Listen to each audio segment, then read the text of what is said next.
Are we the same? Is there a oneness in all humanity? Absolutely. Krishnamurti has a beautiful image. He says everybody thinks they're islands, and there's the ocean all around the islands. But when you start to focus on the ocean and are aware your identity is the ocean, and you have an island, but that isn't who you are, you and I are the same ocean, right? But we are busy with different islands. Now, you can either think you're the island, or you can think we're the ocean. And the ocean is the awareness that surrounds it all. There's an evolutionary process of consciousness or spirit in which every human being is in some way returning to the one, or returning to God, or awakening, or coming back into being conscious. They get lost in the separateness, in the island, forgetting the ocean, and then through birth after birth after birth, they keep cleaning up and awakening until finally they begin to realize they're the ocean and not the island. Essentially, in the life of Christ, then, as Christ... Christ said, you're not the island, you're the ocean. He says, look, nail me up, I'll show you. It's no big deal. I'll drop it, and then I'll come back, because that isn't what it's about. He freed everybody, but nobody would listen. He said, you know, that you aren't this. The kingdom of heaven is within you. Go in and find out who you really are. How have you come to deal with some of the things, I mean, for all of the wisdom, or whatever we want to call it, you've acquired on this journey to achieve a sense of who you are and a great inner truth? How do you deal with things like being late? Being late? Being late. You know, Rad Dass is expected at the auditorium at 8 o'clock, and he's caught in a traffic jam, and he's going to be at least 45 minutes late. He's stuck in traffic. In a situation like that, where many of us would rip the steering wheel off our car, what do you do? Enjoy the cosmic humor. Enjoy of the predicament. Of the predicament. Yeah. It's as if, at one level, you're like watching a moving picture of your own life unfolding. You're watching the melodrama unfold. I mean, the Rad Dass melodrama is just another drama. And behind it all, I'm sitting in the ocean. All right? I'm no more Rad Dass than I am Bill Boggs. I'm just here. You're talking to this thing, which you assume is me, but that's just this thing that was late in traffic, okay? And I can watch the whole process unfolding: decay, death, birth, joy, happiness, suffering, sadness, the stuff of life, the stuff of late, being late, being early, being responsible, being irresponsible.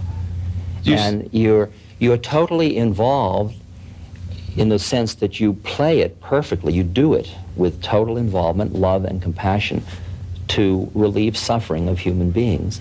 And at the same moment, there's no clinging to it. It's as if I'm not clinging. I'm aiming to get to the studio in time, but I'm not clinging to it. If I don't, okay, I didn't. And how about ambition, Rad Dass? How do you address yourself to those who are where you were back in the late 50s and early 60s, who are very committed to being a success or achieving?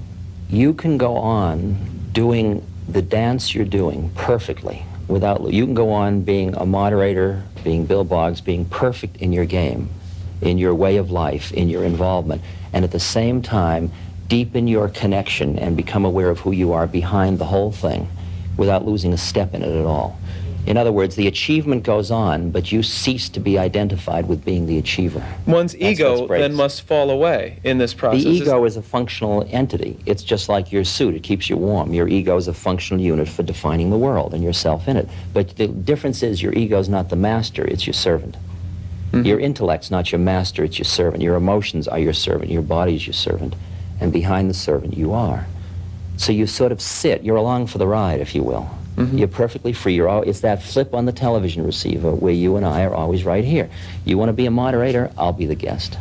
Okay? Yes. Now who should we be? Yes. All right? We'll play whatever parts we have to play. Whatever parts you want. That's the Dharma. We play whatever we need to play to bring ourselves and everything else to liberation.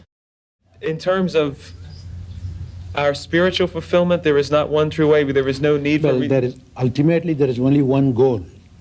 The goal is... Behind all these pursuits, everybody wants to be happy. Whatever they do doesn't matter.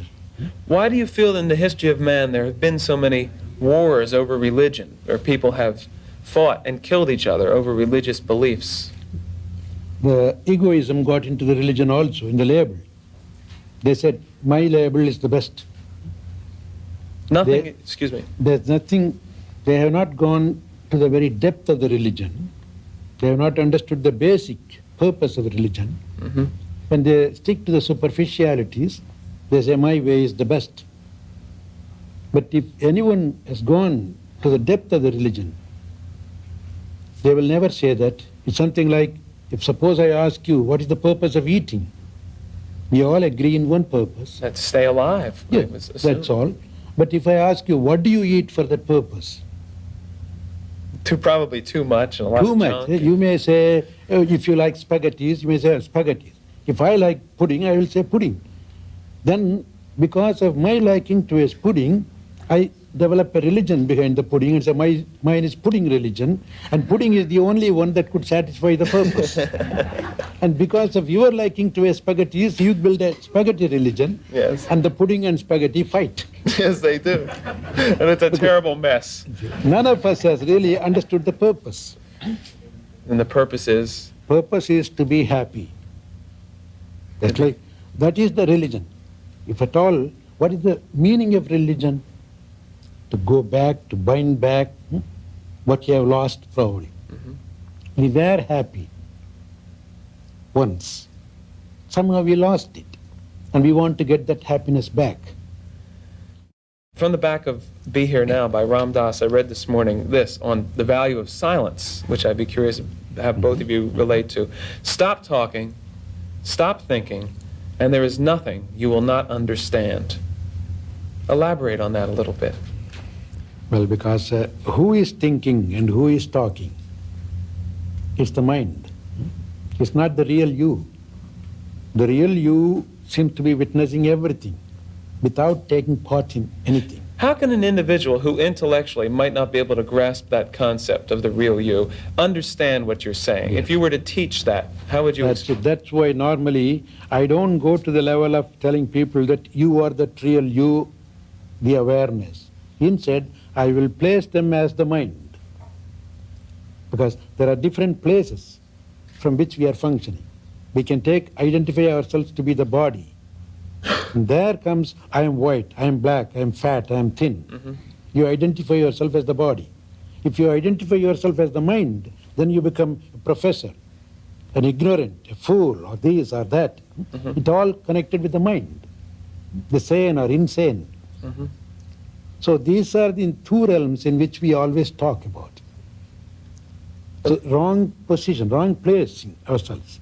Ram, from your experience, how can an individual recognize that part of them that is in fact detached?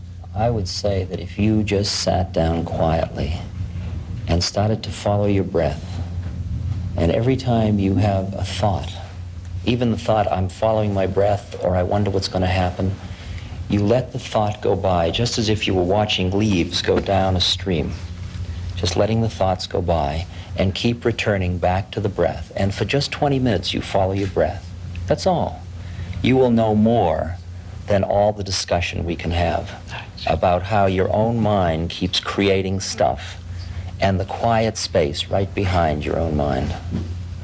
Right? Just experience it for yourself. It's as simple as that. That's what I would say. The mind is like a prankster who constantly is The stealing... mind keeps grabbing. It says, think of me, I'm real, think of me. Mm-hmm. Okay?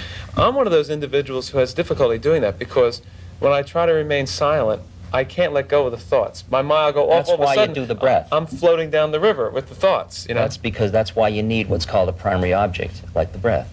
See, the instruction is keep coming back to your breath, which is a thought. Breathing in, breathing out. Breathing in, breathing out. But it's you pick one thought, and that gives you like a focus point, which allows you to see all the rest of the thoughts. Mm-hmm. Later, that one goes too. Okay? Just say, It's something like a catalytic agent. So take, breath for example, a material is dirt. Mm-hmm. And how do you get rid of the dirt? You buy a piece of dirt from the shop, which you call soap. Huh? That's right. Yes. You apply that dirt with this dirt and let them chum up in water. Mm-hmm. And at the right time, you just take the material out, the old dirt and the new dirt both remain in water. So all these practices are like this soap, catalytic agent. That's right. Instead of holding to the other dirt, you hold this beautiful, good-looking, nice-smelling dirt.